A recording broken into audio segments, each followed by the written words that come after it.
Okay, so I've been lazy. I really didn't. Um, I couldn't write. I really didn't want to write a critique. Let's say. I started reading this earlier. It's really late, as you can see. Um, but yeah.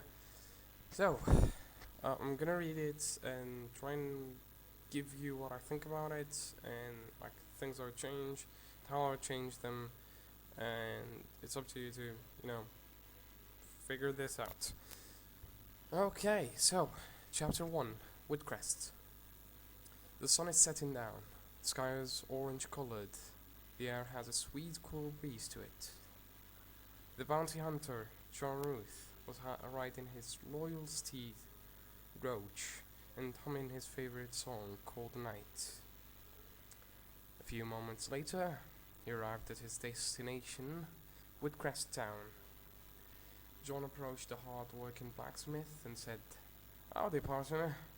I've been on this horse for 3 days. I need you to point me to the nearest place where I can get some fine whiskey and sweet soft bed." The blacksmith. "Well, hello there, good sir.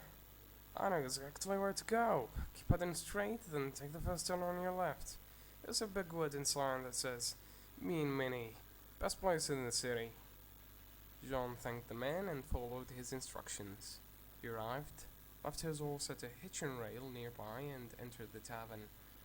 Okay, so earlier when I read this, I made a few notes.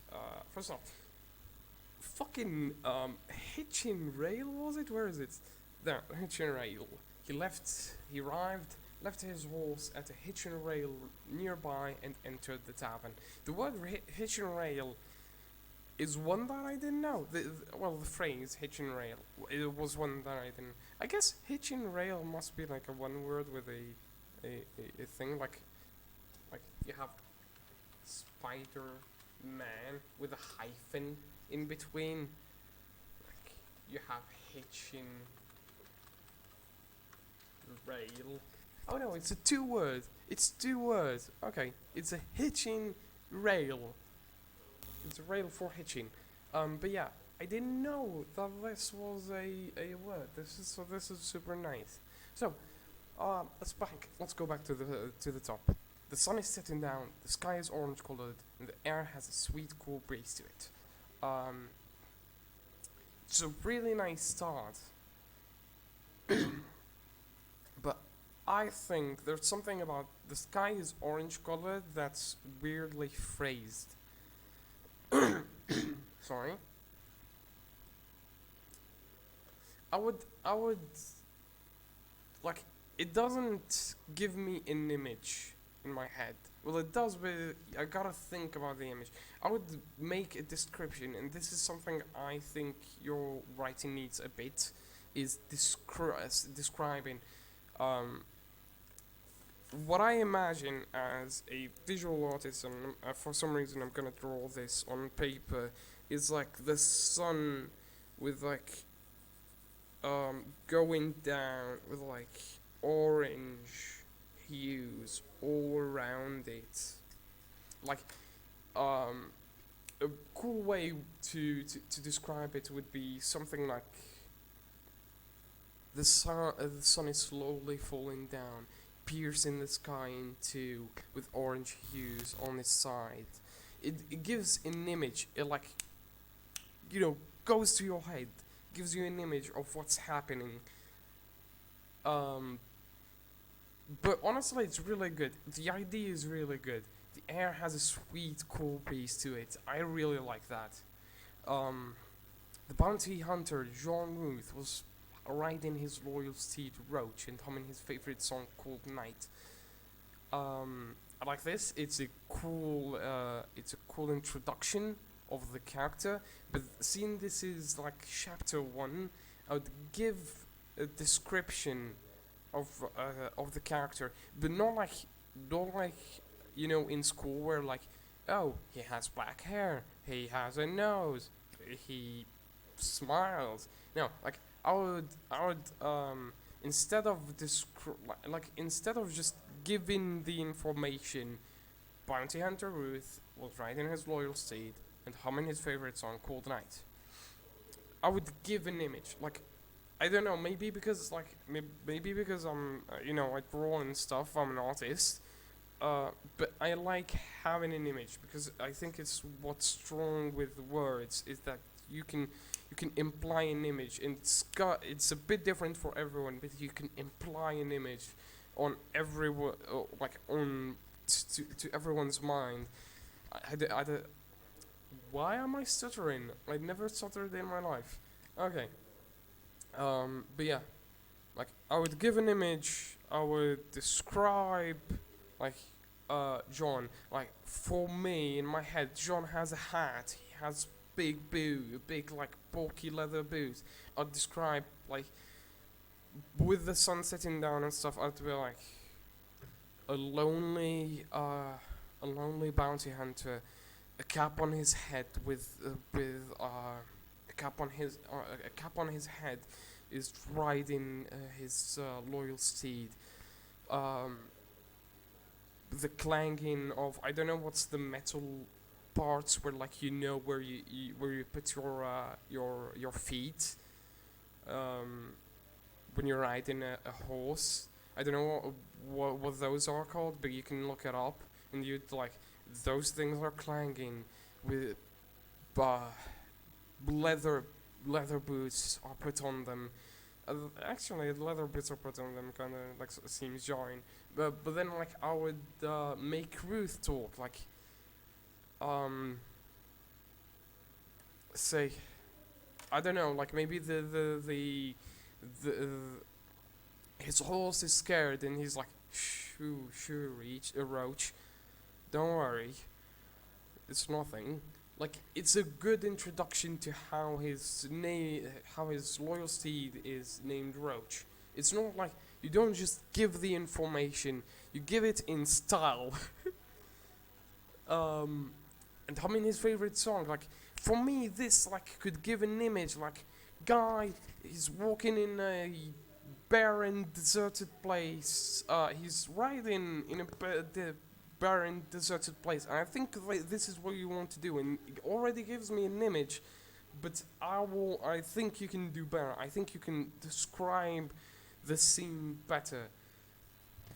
A few moments later, he arrived at his destination, Woodcrest Town.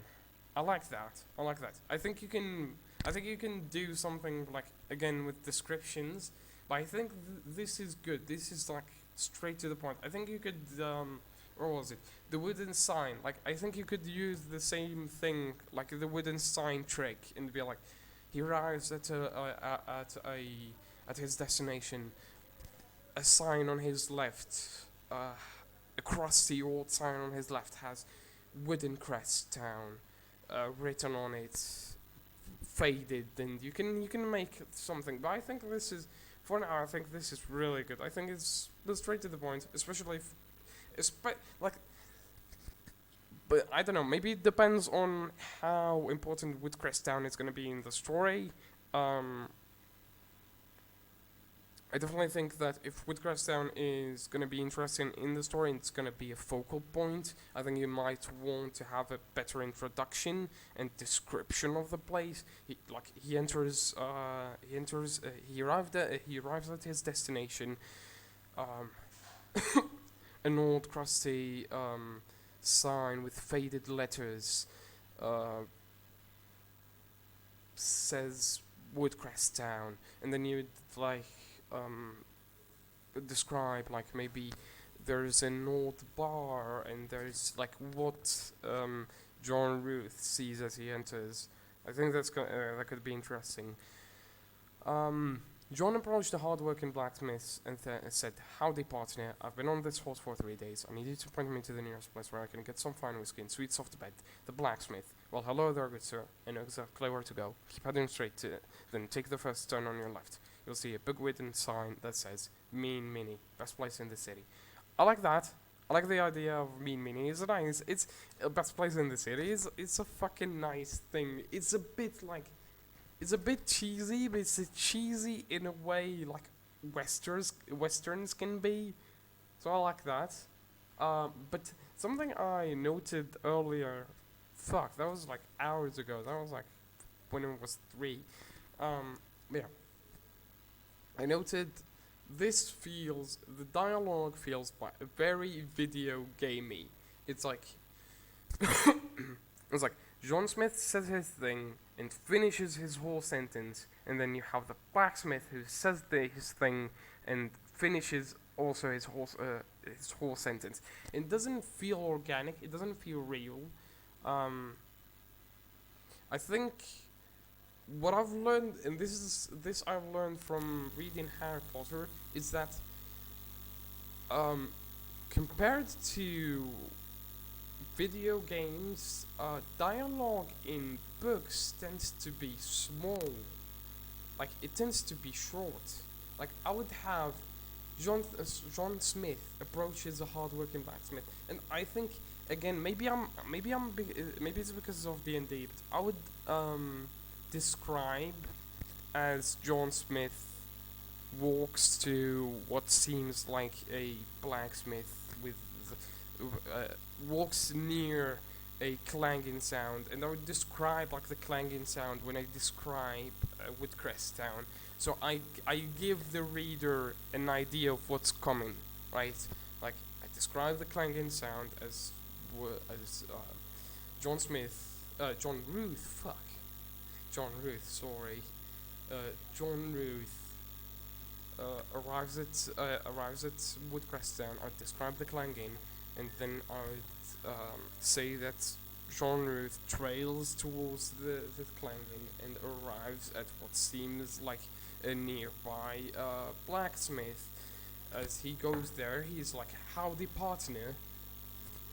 And then you have directly the blacksmith who responds, because that's like, you don't go to someone and be like, "Oh, hello, I really want to get a job. Can you show me? Can you give me a job?" And then like when you finish your sentence, someone is like, "Oh, hello. Yes, I can give you a job." It doesn't seem real. It doesn't sound like something that would happen, and you never really want to make something that's realistic, I think.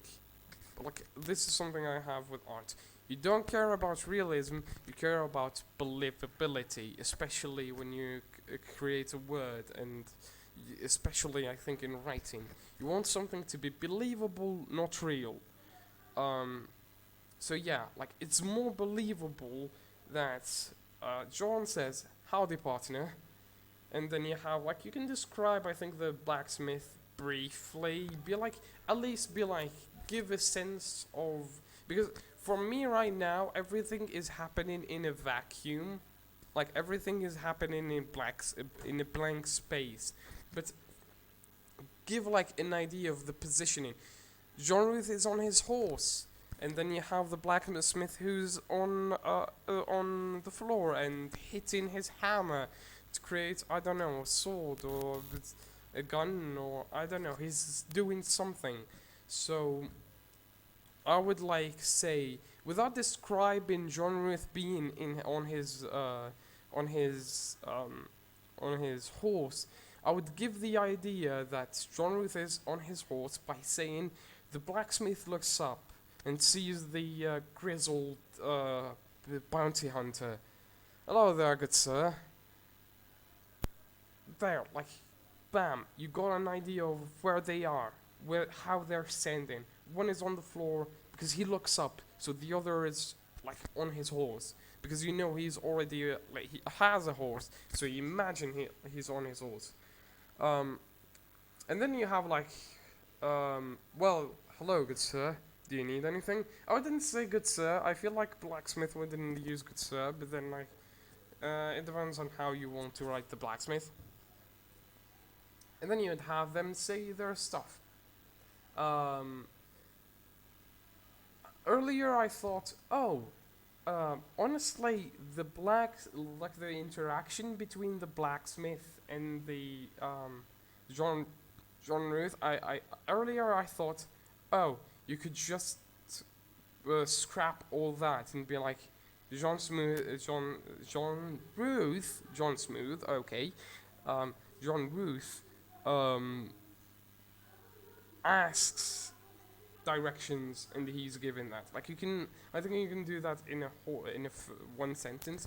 Earlier I thought that. Now I'm like, no, but then that kills the whole thing. Like that kills the mood. And I think you can write this better with like more descriptions, and you can use it as an introduction, because earlier when you earlier or yesterday, I don't even fucking remember. Oh my god, I think it was yesterday. Oh god. But yeah, yesterday when you read it to me, I thought like, this is nice, but because he used the word bounty hunter, I'm not sure if this is like sci-fi or in like the like the cowboy period. And I think you can use this introduction to like give the the reader an idea of what time period they're in. So yeah, actually don't scrap that. Just to add a few things, and it will become so much better. Um, he arrived, left his horse at a hitching rail nearby and entered the tavern. Again, I really like the hitching rail thing. I think left his horse at a hitching rail. Maybe like attached his horse at a hitching rail, but then that's just nitpicking, honestly. Everyone looked at him because he was a stranger, never seen here before. Again, I would describe stuff. I would describe, like, I would describe something like, the doors fling open. They pivot and hit the walls. Every head turns back to John Ruth. They all, they all, analyze, not really, but there's a word for like disfigure him. A stranger, and then like you'd have, comma, a stranger, new, comma, new, a new head. That gives them more of an idea, I think. John ignored everyone and walked to the bar. To the barman. Okay. A young, yellow-haired, blonde-haired, yeah, blonde-haired, man. John said, "One bottle of whiskey, thank you." Okay, so again, I like the continuity.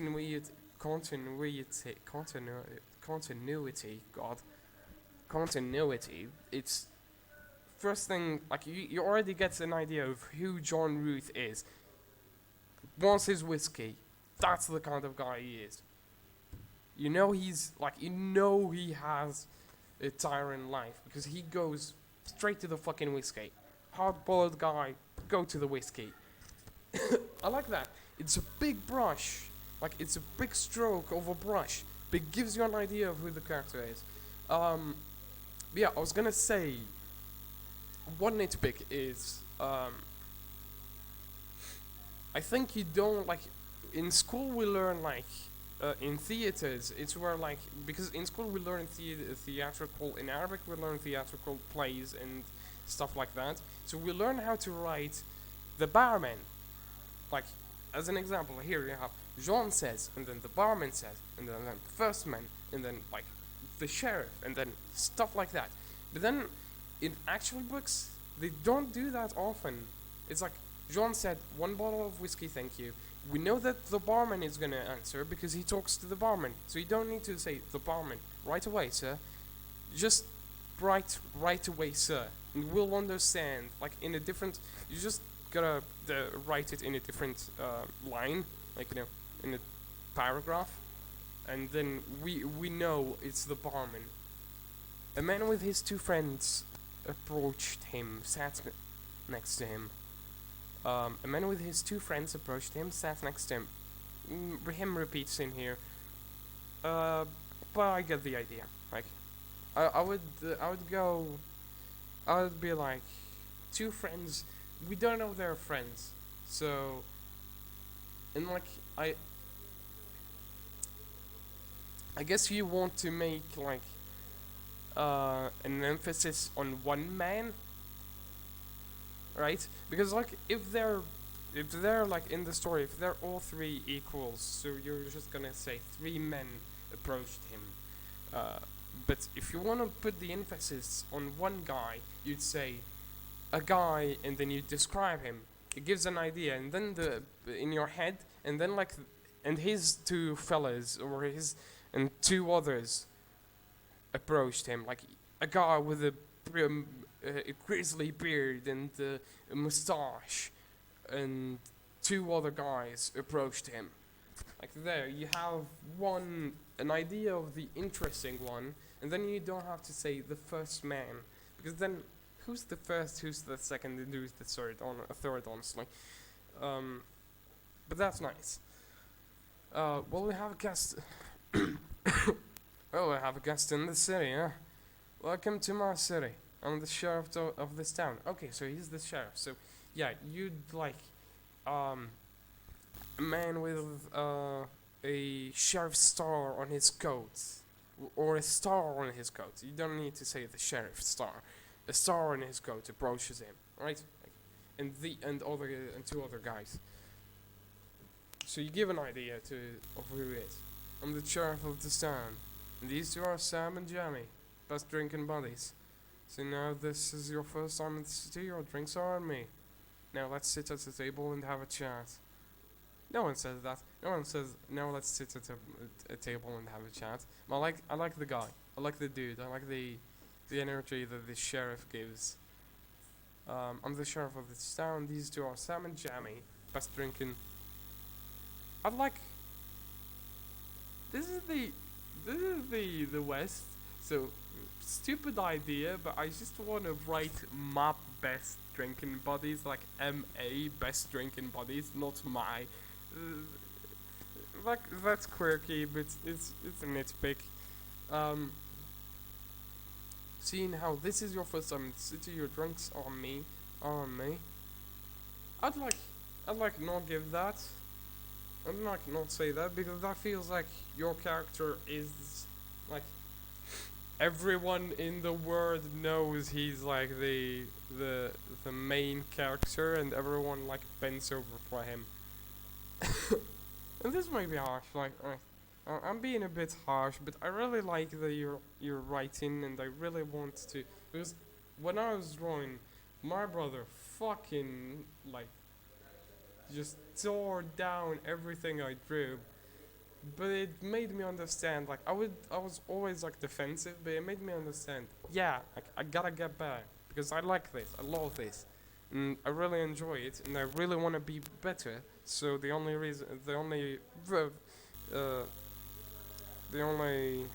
way to become better is by getting criticism. So I'd say like he approaches him. He's like, I'm the sheriff of this town. You know, it's kind of threat too. Like, I'm the sheriff of this town, and these are then like, maybe I would describe him like he's groggy, and he says, I'm the sheriff of this town, and then he lightens up and kind of jokes around. Come on, mate. Your drinks are on me. You look like a fine guy. All right. Like, give a reason. Like, give context to why it happened. Why he gives him a drink, and he's like, "Come on, man, you join us." Like, it's more like organic. It's more natural. The sheriff turns to the barman and says, "Peter, be a good lad and bring us our drink." I like this. I like this. I like this, because it's like, it's a small town. It gives the idea that the sheriff already knows everyone. So he's like, Peter, I love this. I love this. This is super good. It's like, he knows everyone. He's the sheriff. He's the guy, and he's like fucking commanding. Like, he's not even like two drinks. Like, he's not even asking for two drinks. He's commanding two drinks. I love that. John the sheriff and his two friends walked to a table and sat. I would say he just joined them. He joined them to a table. The sheriff. So what brings you here, fella? John, well, two things. I'm looking for a man, and I'm looking to make a shit ton of money. The sheriff, well, I think it's your bounty hunter. That's correct. Yeah, like, again, I like this. Like, I have literally nothing to say about this because this is good. Like, this is good writing. Um, but then, like, again, the sheriff Jean, we know who's speaking. So, like, the sheriff says, "So what brings you here, fella?" John responds, "Well, two things. I'm looking for a man, and I'm looking to make a shit ton of money." Well, I take it you're a bounty hunter, right? Like, you then skip because we know he's gonna go Sheriff John, Sheriff John, Sheriff John. That's correct. Well, I take it you're a bounty hunter, huh? That's correct. I happen to have a job for you then. Sounds simple, but it's hard. Shoot few bandits. The Dominger gang. 5 head members, I like the name. 5 head members. Billy Capable's marksman.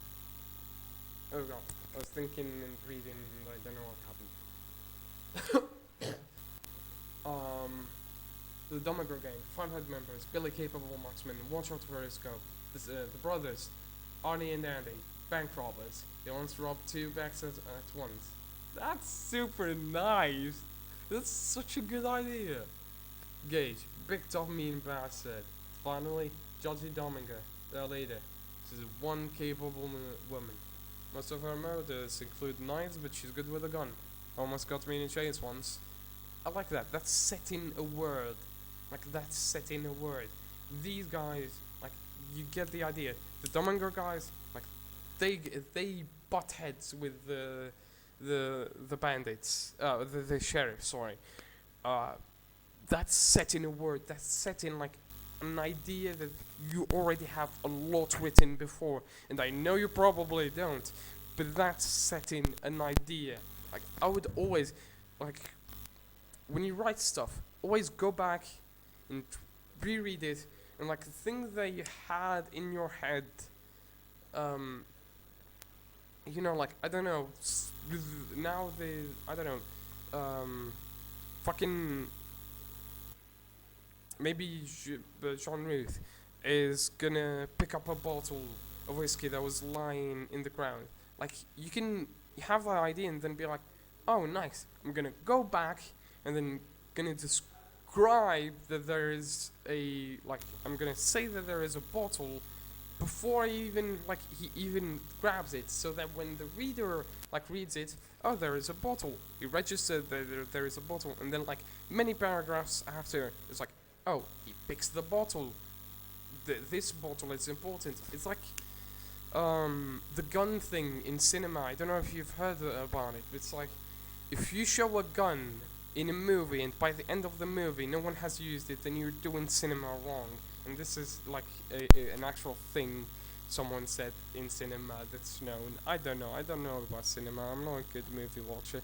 But it's like, you set up the scene, you set up the bottle, and then the bottle is used. It was in the background, now it's used. That's a good idea. It's like, if you show a lamp, the desk lamps in a scene, if you focus on it, and if it's not if the lamp is not the weapon of the crime, then you're kind of robbing your reader and your watcher, right? Jean, they sound like some tough fellas. Sure, they are. It's a big risk. John, the bigger the bigger the reward, ain't it? Chuck, damn right, that's right. Damn right, that's right. That sounds a bit redundant. Well, you're damn right. I would write damn right. You'll be netting yourself 75k plus writing the word from 5 mean reading the word from 5 mean bastards. They robbed us, they killed, they robbed, they killed, they kidnapped. Dead or alive. Dead only. Bringing them here is a risk. Now are you sure you can take them down? The right equipment? Yeah. That's why I need 10k in the vest. Lock and load. To lock and load. Alright then. I would have the sheriff ask if he doesn't need help. If he needs help, like if he needs more dudes to be with him. Either that, like, no, I would have him saying, yeah, do you need help? Do you need me to give you some of my men? And then like John Ruth would be like, either nah, I'll fucking take care of them, or he would be like, nah, I'll take them one by one. Uh, with the right equipment, yes, that's what I need. Sheriff, alright then, meet me in my office later, I'll give you the contract and you'll get your 10k. Chapter 2, the contract. It's a small chapter, actually. I didn't get to here earlier. This is a small chapter.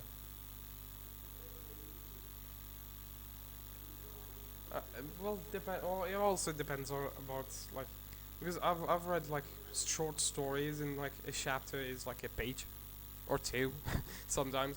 So yeah, actually no, scrap that. I don't know how much is this in a page. You should write it on Word because Word is actually a really good thing. Like I can send you a few videos about writing and stuff like research writing. Like it's good like. It's good to write. It's really superb that you write, but I think research writing and learn from writers, actual writers, because I can give you things, but I've always been interested in writing, but I'm not a good writer, honestly. Um, and it's not something I can give it my all. I already give a lot of time with drawing and stuff. So, research writing, I think your writing is really nice, though. I'm picking it up. I'm picking it apart. But honestly, like your writing is really nice. I think you have ideas. Your execution is maybe sometimes not the best, and I think it's because of your age. I mean, you're young, and honestly, for your age, you write really well. Especially that you're writing in a language you don't know, man. Like, not that you don't know, but it's not like your um it's not your mother tongue, it's not your native language, so that's honestly like it's very fucking respectable. Um, John takes his money, goes to the nearest gun shop. Where was I? No, I was earlier. Oh, there. Chapter 2, the contract. John finishes his drink, rents a room, rests for a couple of hours, then goes to the chair. I'd describe more. I think you um you're putting a great skeleton to your story, but I think it needs the meat, and the meat is descriptions. Like if you read the books, you'll see that a lot is descriptions. A lot of words are wasted on descriptions. Um, because this is nice. This is really nice, but I think it's a bit short. And it's like if you go to the essential, if you go like straight, imagine like a movie where all you see is just the characters talking about stuff that's about the plot, and then like there's just shots about them talking about the things that are really important in the story, and just that like the it's like imagine what's Keanu Reeves fucking movie thing where like his dog is shot and then he shoots people and kills them and he becomes like a fucking badass. Imagine that. Imagine just like having a shot of him weeping because his dog is killed, and then having lots of shots where he kills people, and that's it. And that's gonna like that's nice, but that's gonna be like a movie of 2 minutes max. So yeah, like I think put more meat, put more descriptions, put like give me an idea of like I'm really interested in the bar he's entered. Like describe how the girls are dancing, and like what's the dance like where they have like they fling their feet up, like the stereotypical like fucking Western dance. Like I really want to see that. I want to have that joy of a bar described, right? John finishes his drink, rents a room, rests for a couple of hours, then goes to the shower. Like, I think this is nice because then you can be like, he slept like 2 hours, 3 hours. I think that's gruff and like it gives an idea that John has things in his head. Like he's seen shit, right? Like I think you can then maybe have him have trauma and not be able to sleep well, or it's just him being so dedicated to his work that he doesn't sleep a lot. A couple then goes to the sheriff. Well, I'm here. Well, I'm here. Here's the contract. Here's the 10k. Come back alive. Good luck, boyo. I would have like 3 dots and then good luck, boyo.